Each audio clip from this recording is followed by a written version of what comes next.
যদিও লোকজন একটু ফান করে বলে আজকে কিস্তি লিগ, কালকে আনসার লিগ, লিগ ট্যাগ করেছে আর কি, পরশু রাতের ডাকাত, কবে আবার রাসেল ভাইপার চলে আসে, মানে এই যে ইস্যুর পর ইস্যু, ইসকন এসছে, আনফর্চুনেটলি আমাদের একজন লয়ারকে কোর্ট প্রাঙ্গণে মেরে ফেলা হলো, তারপরেও দেখেন আমরা কিন্তু যথেষ্ট সহনশীলতার পরিচয় দিচ্ছি। কেন?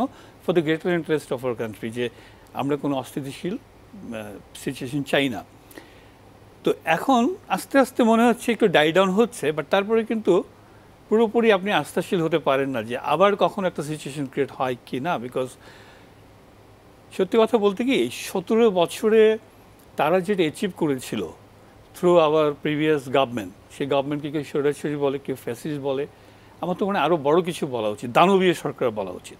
ঠিক আছে, তাদের মাধ্যমে যে যা কিছু অর্জন করেছে আমাদের পার্শ্ববর্তী দেশ, হঠাৎ তো হারিয়ে গেল। Even they are not ready for that, this situation. They are not prepared to accept it, right? If I'm not wrong. এই হারানোর বেদনা বা হারানোর বেদনা শব্দ শুনে অনেকে এখন হাসে, মানে কেউ সো ওই হারানোর বেদনা ওনারা তো এখনও অ্যাকসেপ্ট করতে পারছে না। তো কাজে আমাদের এখন অনেক আরও বেশি সতর্ক থাকতে হবে। তো পররাষ্ট্র উপদেষ্টা যে কথাটা বলেছে যে এটাই এক্সপেক্টেড, এটাই সম্ভব, এটাই কিন্তু আমাদের এই তরুণ প্রজন্ম বারবার বলছে। এই যে স্বাধীনতা, নতুন স্বাধীনতা এনে দিল, আমি ভেরি ইমপ্রেস যে ইয়াং ছেলেরা যেটা বলে যে সম্পর্ক হবে ন্যায্যতার ভিত্তিতে, আমরা চোখে চোখ রেখে কথা বলবো।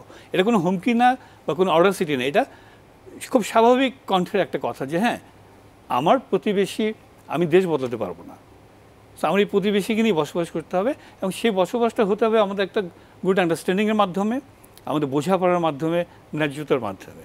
তো এটা যেহেতু সম্মানের মাধ্যমে, সেটাই সাম্যতা, ন্যায্যতার সম্মানের মাধ্যমে করতে হবে। এবং অলরেডি একটা সিম্পটম আমরা দেখতে পাচ্ছি যে এই যে এত হট্টগোল হলো, আমাদের ভিসা বন্ধ হয়ে গেল, আমাদেরকে হোটেলে থাকতে দেবে না, আমাদের চিকিৎসা দেবে না, ফাইন। আপনার মনে আছে যখন গরু পাচার বা রপ্তানি বন্ধ হয়ে গেল, আমরা কিন্তু গরু প্রজননে কিন্তু আমরা স্বয়ংসম্পূর্ণ হয়ে গেলাম।